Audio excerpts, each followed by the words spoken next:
So with this we have discussed about force. Now our discussion will remain incomplete if we do not talk about pressure. So by now you have understood what is force and what are the different types of forces which exist. So let us talk about pressure. So what is pressure? Now pressure is nothing but force per unit area. Now you might wonder that why suddenly are we talking about pressure? We already discussed about force and we talked about the various types of force. Why do we want to talk about pressure? That is because the amount of force which we apply and the amount of impact which we get, many times that differ. Like let us suppose you are pushing a wall with the same amount of force and you are pushing a small book with the same amount of force, but the impact or the result of both the efforts are extremely different. The wall doesn't move a bit, but the book might move a very large distance. So the impact of, in order to understand the impact that applied force will have, we should talk about pressure, because it also depends on the amount of area on which the force has been applied. So I will take some examples here. So as per this definition, pressure is equal to force divided by area. So let us take the example of a needle and a thick blunt cylindrical rod. Now what happens if I pinch a needle on your skin? So in the first example, what do you see? It is a sharp pointed needle. Now if I try to prick you through this needle, what will happen? You will feel the pain because it actually penetrates inside your through your skin. Now if I repeat the same activity, I just replace the needle with a thick blunt cylindrical rod, maybe the back side of your pencil, and now I try to pinch your skin with that thick blunt rod. In that case, what happens? You do not get that much hurt. In the first case, you might start to bleed, you might get pain, but in the second case, nothing like that. But the amount of force which you have applied in both the cases is the same. So the applied force is the same. So what has changed? Only the area has changed. So here if you look at the cross-sectional area of the needle, that is very less when compared to the cross-sectional area of this blunt cylindrical rod. So that means in this case, the area is less. In this case, area is more. Now force is same in both cases. So here also it is F, here also it is F. So what would be the pressure in this case? This will be force by area. So here also pressure will be equal to force by area. If you compare both of these, force is same in both of them, but area is less here and area is more here. So now here what do you see? Pressure is inversely proportional to area. So if area is less here, so that means pressure will be more. And in this case, since area is more, therefore pressure will be less. Now since pressure is less, that is the pressure exerted by the pencil or by this thick cylindrical rod. Since the pressure is less, therefore the pain that we felt is also less. But in this case, the pressure is more, therefore the pain felt or the impact is also more. So this is why we are talking about pressure, because if we want to know the impact of force, we will have to talk about area, because we need to know that the force was applied on how much area. Now once we know that, we'll get an idea about pressure, and pressure helps us to identify the impact of the applied force. So by now we understood that pressure is something which tries to find out the impact of force by considering the coverage area. That means the area which is being covered by that application of that force. So we understood that since pressure is equal to force per unit area, therefore greater is the amount of force, greater would be the pressure, and greater would be the area, lesser would be the pressure. Now keeping this in mind, let us try to look at some of the important applications where we will see that how this concept helps us to understand why these different things happen. Have you ever observed people showing shows on lying on a bed of nails?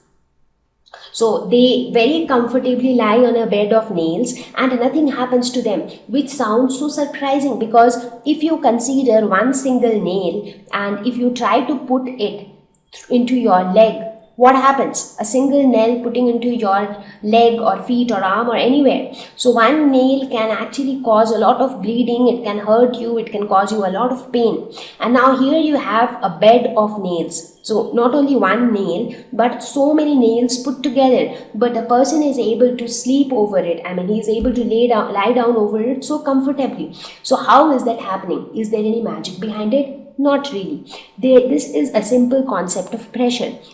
Now what happens is, when you just try to put one single nail, in that case, if you consider the scenario of a single nail. So for a single nail, what happens is, you are just considering one pointed object. So the area here, the coverage area here is very less.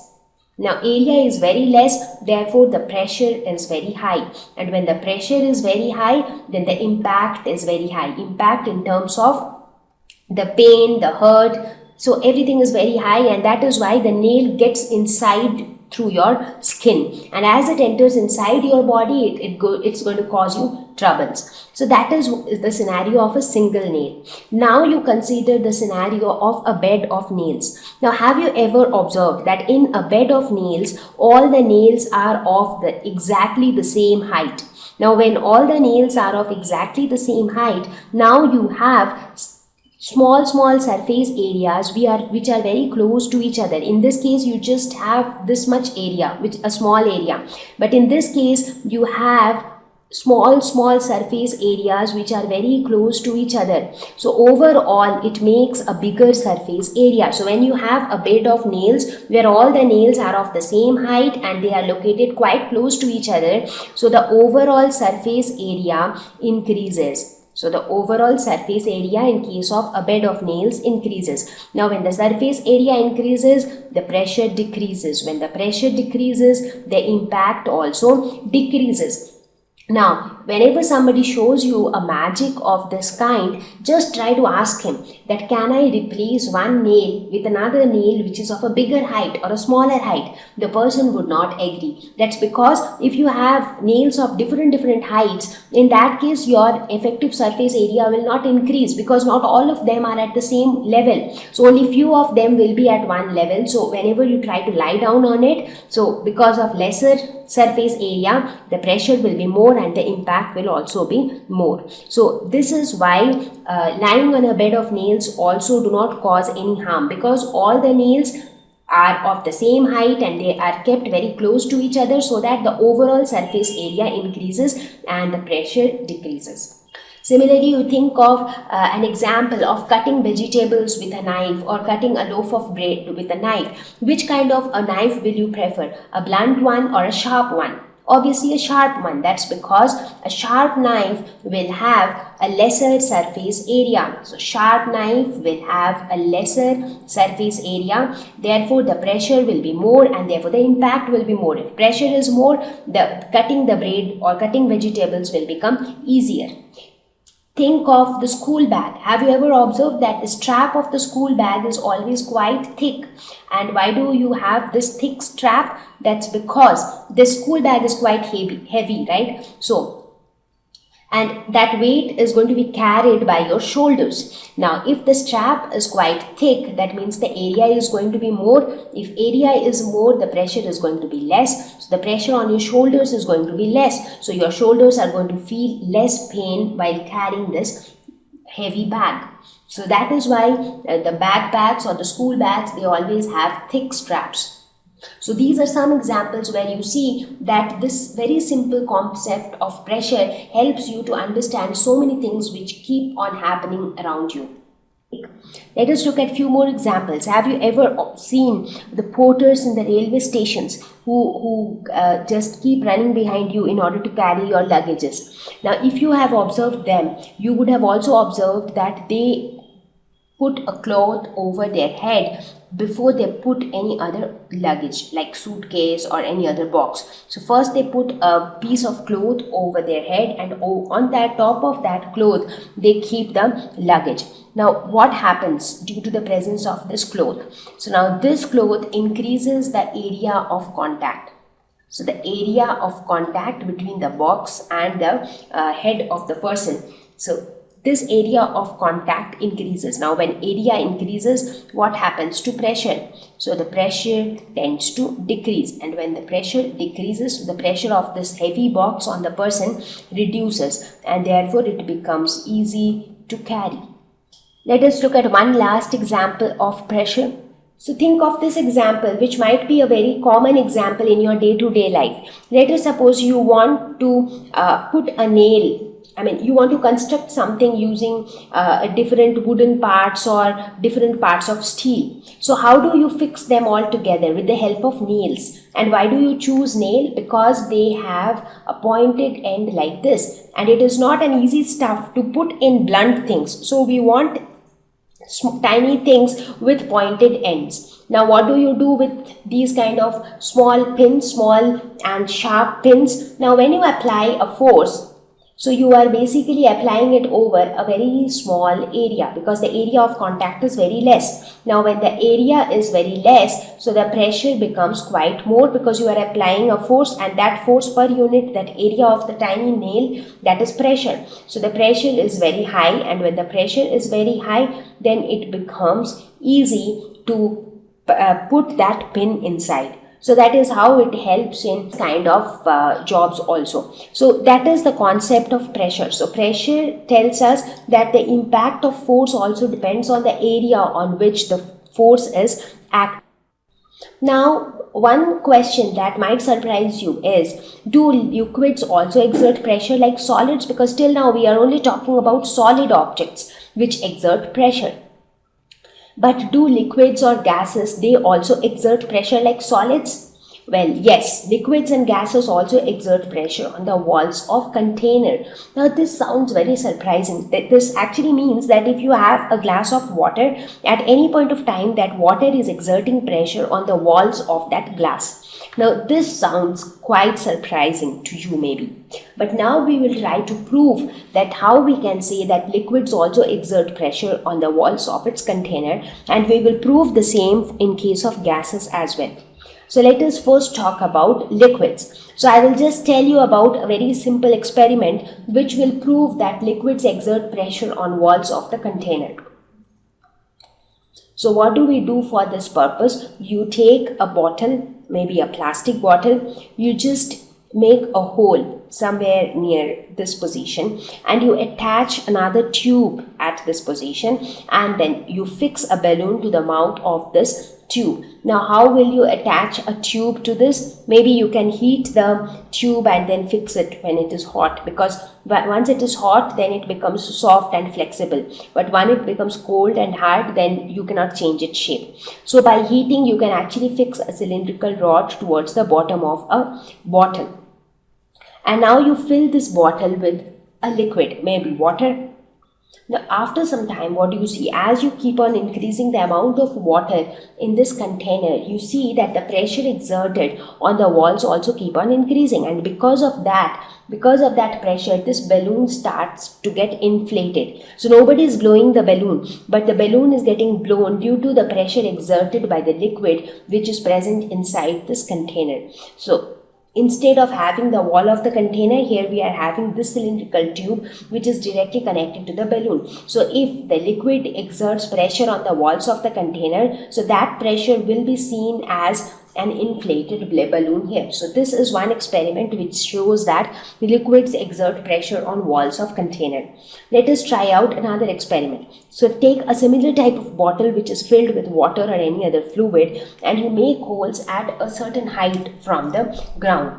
But make sure that you make at an interval of some distance, as you can see here. So 3 holes are visible here. So what do you see? What happens? We see that water starts flowing out of these holes. Now why do water start to flow? That's because water is continuously exerting pressure on the walls of the container. So anywhere on the wall of the container, if there is the smallest gap also, the liquid will try to come out of it, because it was anyways exerting pressure on the walls, and now in the wall you have an opening, so you tend to come out. So we see that water comes out through all these pores almost at the same rate. So this proved that liquids exert pressure on walls of the container.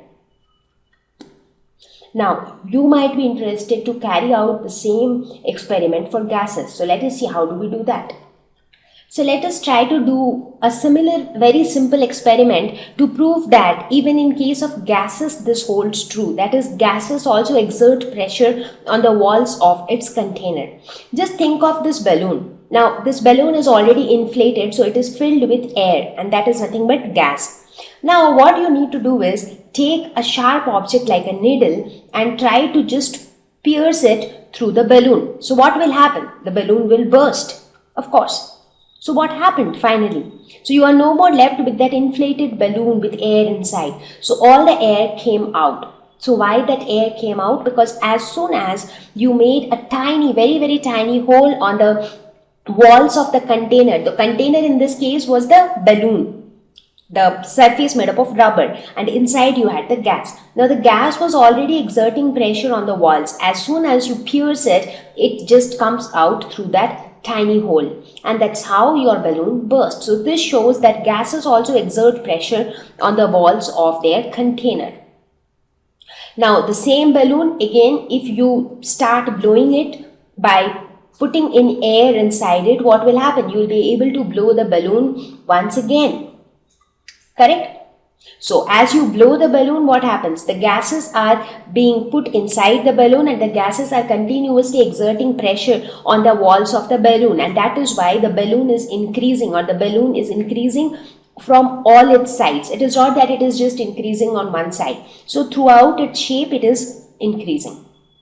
Similarly, you would have seen that if you pierce a sharp object in the tire of your vehicle, so the tire gets punctured. That is also because the tire is filled with air, and the air is continuously exerting pressure on the walls of its container, which is this rubber tube. Now, as soon as you try to pierce it with some sharp object, maybe sometimes some sharp object is present on the road, so while you are driving your vehicles, it gets just inserted into the tire. Or sometimes some people purposely they do this to puncture your tire. Now, whenever the sharp object is inserted into the tire, so the air which is present inside the tire, it comes out, and then the tire is said to be punctured, so it becomes flat. So these are some examples which tell us that even gases exert pressure on the walls of their container. So gases exert pressure on walls of container. So not only solids but liquids and gases also. Spoken so much about pressure, let us talk about an important concept, that is atmospheric pressure. So pressure is also exerted by atmosphere. So the pressure exerted by atmosphere around us is called atmospheric pressure. Now before I talk about atmospheric pressure, I hope all of you know what is atmosphere. Atmosphere is nothing but the layers of airs which surrounds the earth. That is called atmosphere. Now there are many layers of atmosphere.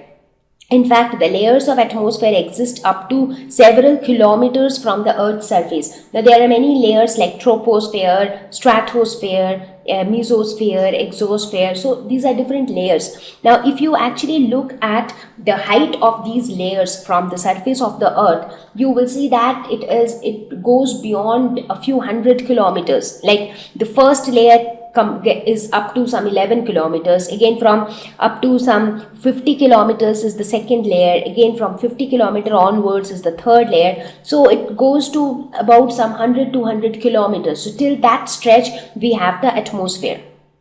So that means the height of the atmosphere is quite long, because the atmosphere is that much in height. So it goes up to few hundred kilometers. So the height is quite long. So we can try to understand the concept of an atmospheric pressure in this way. So atmosphere is it is like an object which has a very big height, something like this. So the atmosphere will have a big height because it goes up to several kilometers, and this lengthy object is going to exert some pressure over a particular area. So let us suppose here the area which we have considered is a unit area.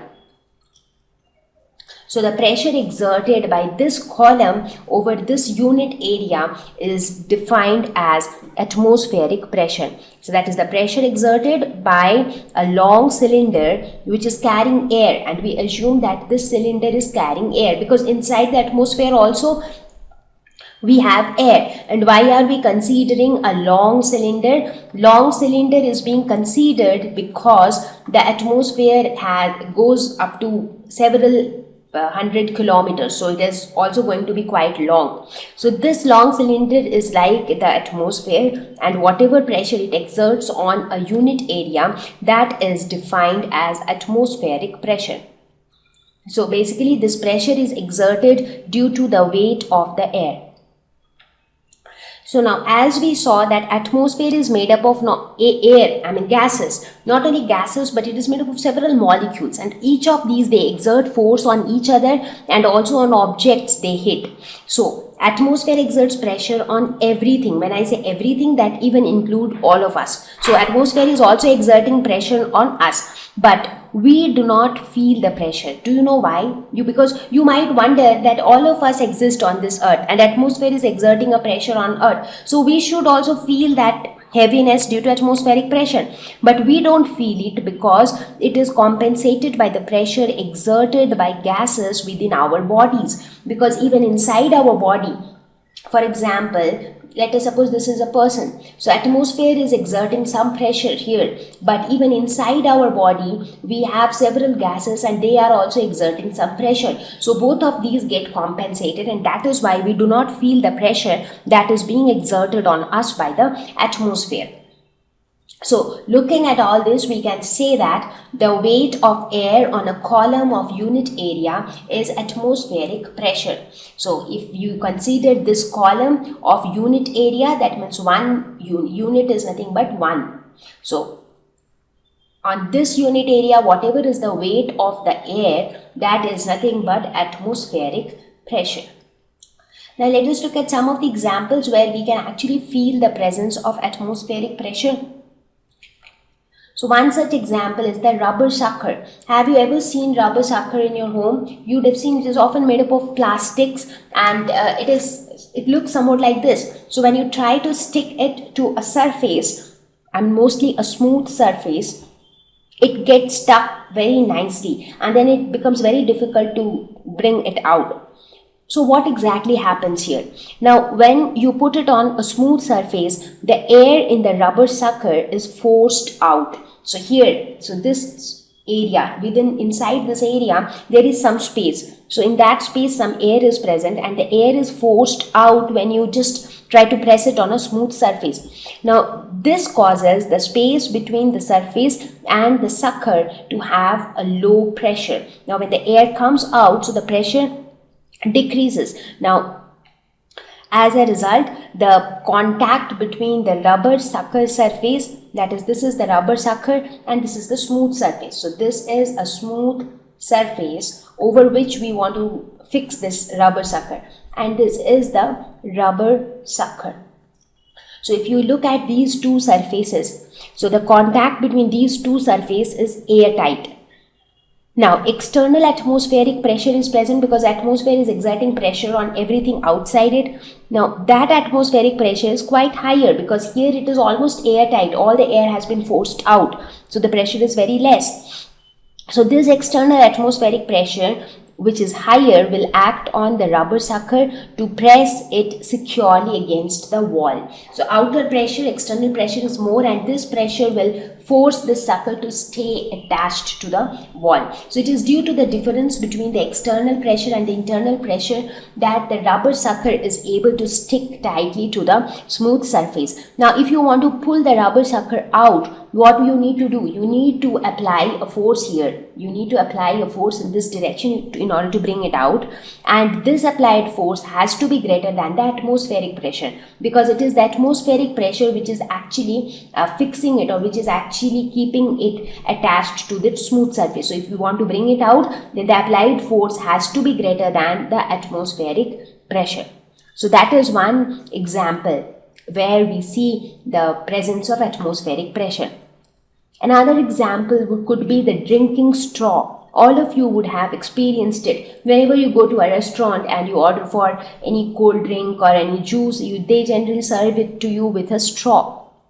Now what happens while you are drinking with a straw? Now while drinking, you have to suck the straw. So when you suck the straw, you see that the liquid flows upwards. right? Now, why the liquid flows upwards? That's because when you suck the straw, this causes the pressure inside the straw to decrease. Now, when the pressure inside the straw decreases, so pressure inside the straw decreases.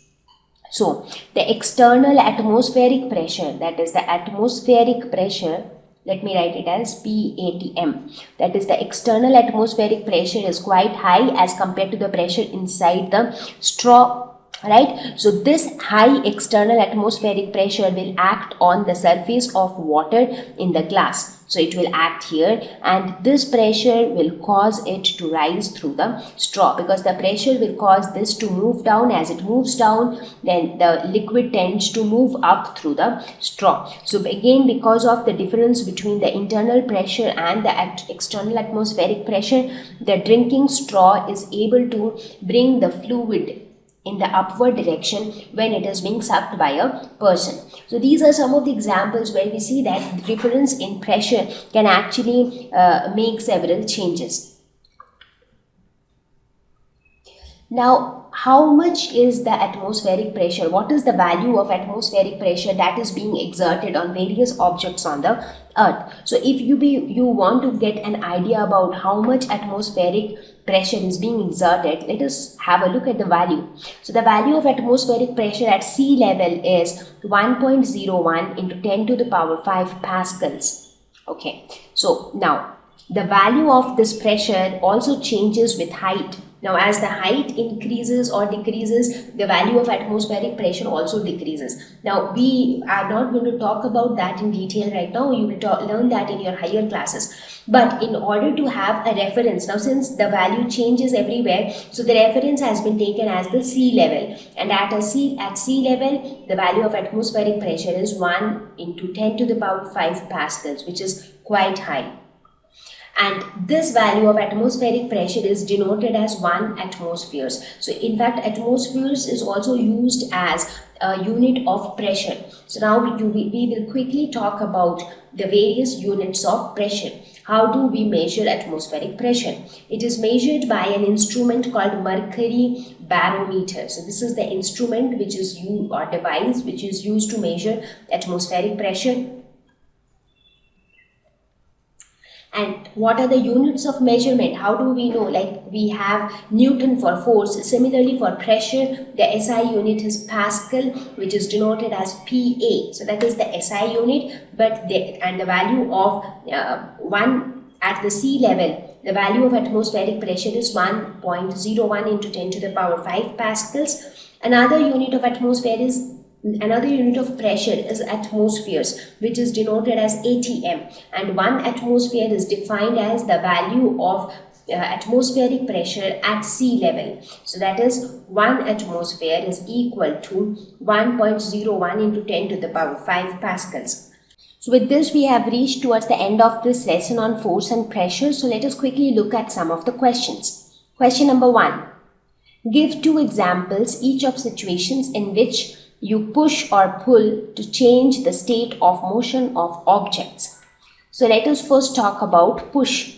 So if you push a ball, what happens? When you push the ball which was earlier at rest now starts to move. So basically the ball changes its state of motion from rest to motion. So pushing the ball helped to change its state of motion. Next scenario could be pushing the door. So the door was in a different position. The door was closed. Now when you push the door is opened. So from closed to open.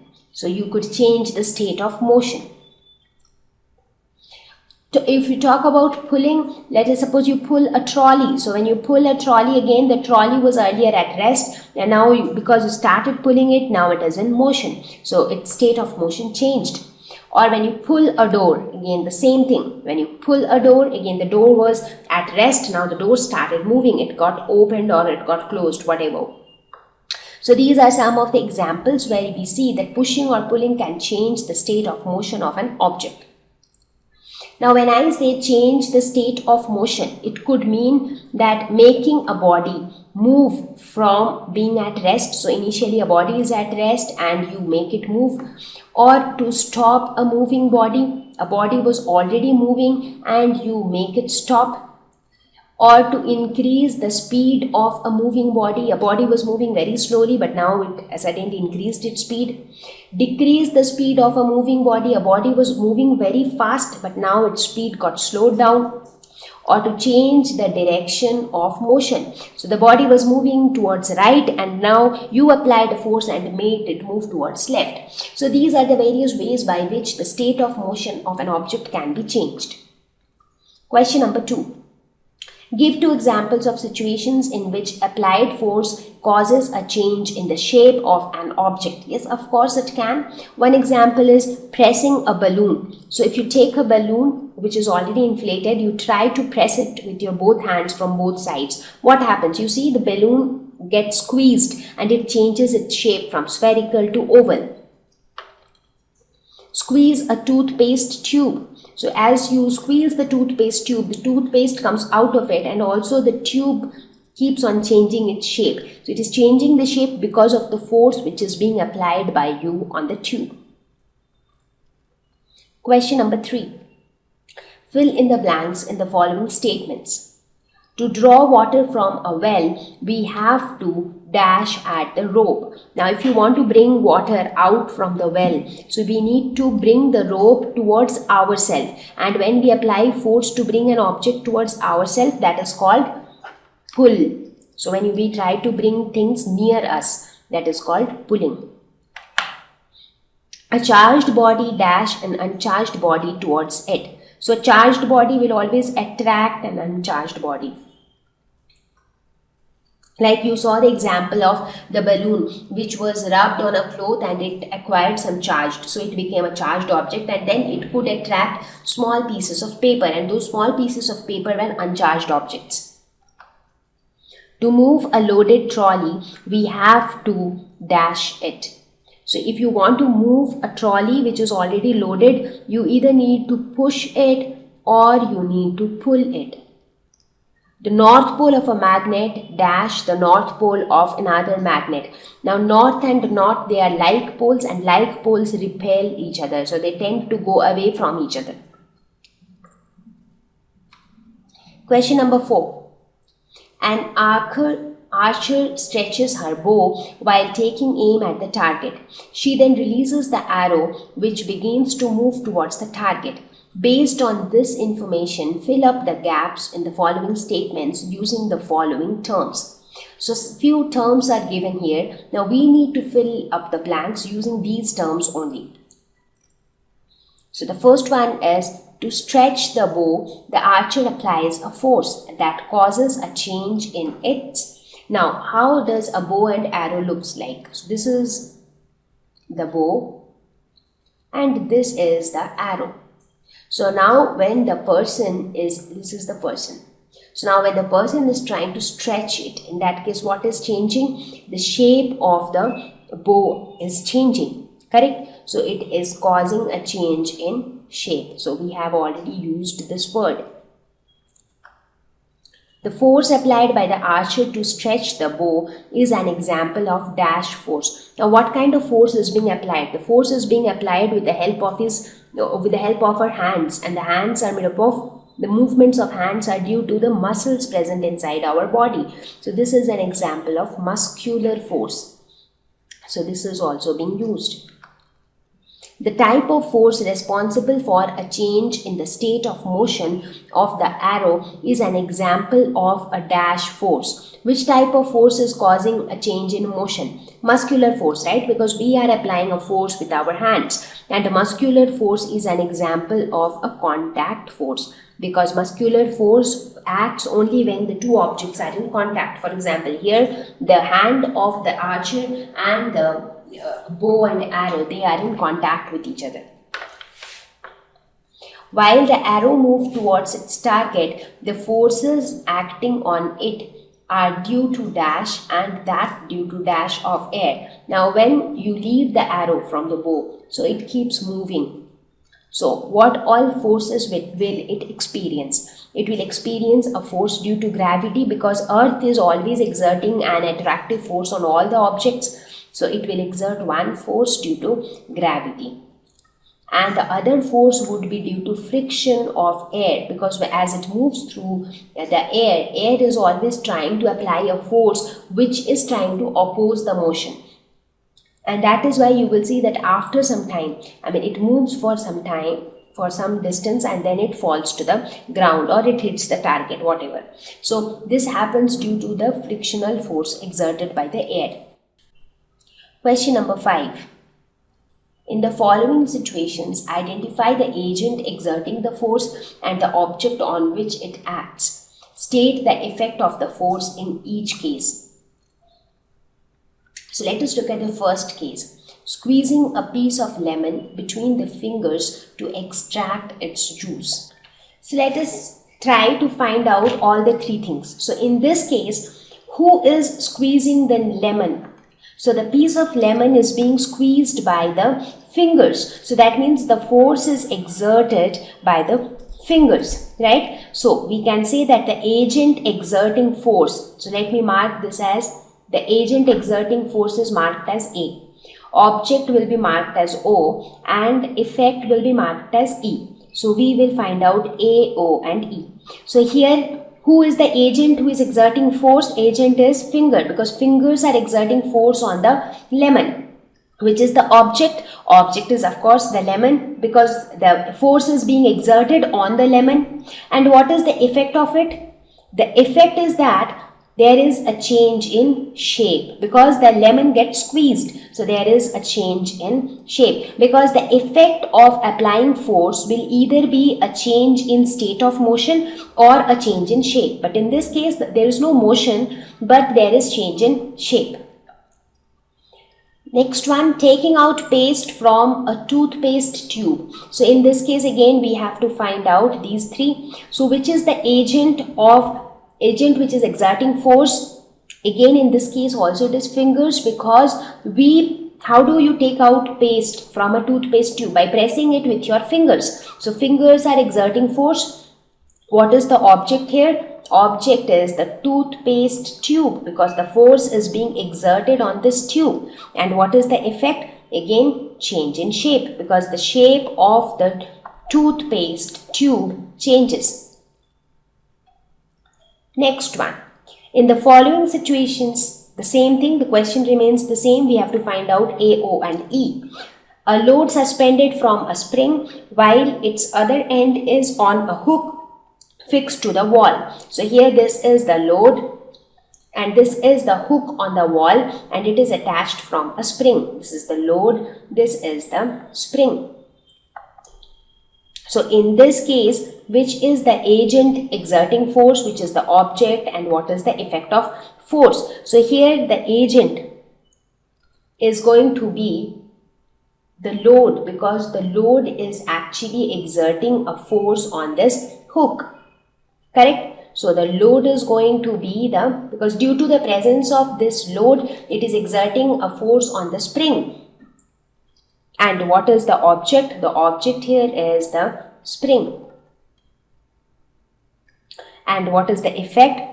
Effect is change in shape, because as the load as soon as you attach this load to the spring will change its shape. Maybe initially it was like this. As soon as the load is fixed, it will become like this. So there is a change in shape of the spring. Next one, an athlete making a high jump to clear the bar at a certain height. So in this case, who is exerting force? Obviously, the force is being exerted by the athlete, but which part of his body is exerting force? Obviously, the muscles of the athlete is exerting the force. And what is the object on which the force is being exerted? The object is the athlete, because the muscles are exerting force on the athlete, and that is why the athlete is moving. Correct? And here what is changing? The shape of the athlete is not changing, but there is a change in state of motion, because Now the athlete is jumping, so the way he was moving, that is changing due to the application of this extra force. Question number 6. A blacksmith hammers a hot piece of iron while making a tool. How does the force due to hammering affect the piece of iron? Now in this case, what happens is, hammering applies a force on the hot iron which changes it to a desired shape. Now hot piece of iron, when the iron is very hot, that time it is flexible enough to take any shape which you want. But once it becomes cold, it becomes extremely hard and you cannot change its shape. Now as long as the iron is hot, when you hammer it, you are actually applying a force. So when you apply force on an object which is flexible enough, then this will result in a change of shape. So you can change the shape to a desired shape so that you can make the tool you want. Question number 7. An inflated balloon was pressed against a wall after it has been rubbed with a piece of synthetic cloth. It was found that the balloon sticks to the wall. What force might be responsible for the attraction between the balloon and the wall? Now, before that, let me first ask you, what do you think will happen once the balloon is rubbed with a piece of synthetic cloth? The balloon gets charged. So now you have a charged balloon, and when it comes near the wall, it gets stick to the wall. So basically we are talking about force existing between charged objects. So this is nothing but electrostatic force. So whenever you deal with forces related to charges, it can either be magnetic force or electrostatic force. And I already told you magnetic force is all about magnets and magnetic materials. But electrostatic forces are about forces by charged particles. So here you have charged balloon. So this is an example of electrostatic force. Question number 8. Name the forces acting on a plastic bucket containing water held above ground level in your hand. So just look at this lady who is carrying this bucket of water. So this is held in hand and it is quite above the surface of the earth. Discuss why the forces acting on the bucket do not bring a change in its state of motion. So if you look at it, the bucket is not changing its state of motion. The bucket is not moving. The bucket is stationary. But there are a lot of forces acting on the bucket. So how is that possible? So let us look at the bucket more closely. So this is the bucket. Now since it is being held by a person, so therefore there is a muscular force which is acting in the upward direction. This force is exerted by the muscles of the person holding the bucket. At the same time, there is another force which is acting on the bucket, and that is the force of gravity, and this force acts in the downward direction. So we have forces acting in opposite direction which compensate each other, and therefore the net force comes out to be 0. Now just imagine what would happen if this person who is holding the bucket just leaves it. So then in that case there will be no muscular force any further, therefore the bucket will fall down towards the ground because of the force of gravity. Question number 9. A rocket has been fired upwards to launch a satellite in its orbit. Name the two forces acting on the rocket immediately after leaving the launching pad. Now, as the rocket moves upward, one force will always be gravitational force, that is the force acting towards the center of the earth. And the next would be the atmospheric pressure, because immediately as it leaves the launching pad, it has to cross the various layers of atmosphere. So the atmosphere is also going to exert a lot of pressure on it. So these are the two forces which will be acting on the rocket. Question number 10. When we press the bulb of a dropper with its nozzle kept in water, air in the dropper is seen to escape in the form of bubbles. Once we release the pressure on the bulb, water gets filled in the dropper. The rise of water in the dropper is due to. So what is causing the water to rise in the dropper? The concept here is similar to what we saw in case of drinking straw. So when we try to drink through a straw, we suck in, so the pressure inside the straw decreases, pressure outside is more. So pressure outside forces the water in the glass to rise up through the straw. So the same thing happens in case of this dropper also. So this happens due to pressure of water, gravity of the earth, shape of rubber bulb or atmospheric pressure? Yes, exactly. It happens due to atmospheric pressure, because since atmospheric pressure is quite high as compared to the pressure inside the dropper, therefore the atmospheric pressure will force the liquid to rise through the dropper. So with this, we have reached towards the end of this lesson, and I hope that this lesson on force and pressure would have helped you to understand the concept. So see you all in the next lesson.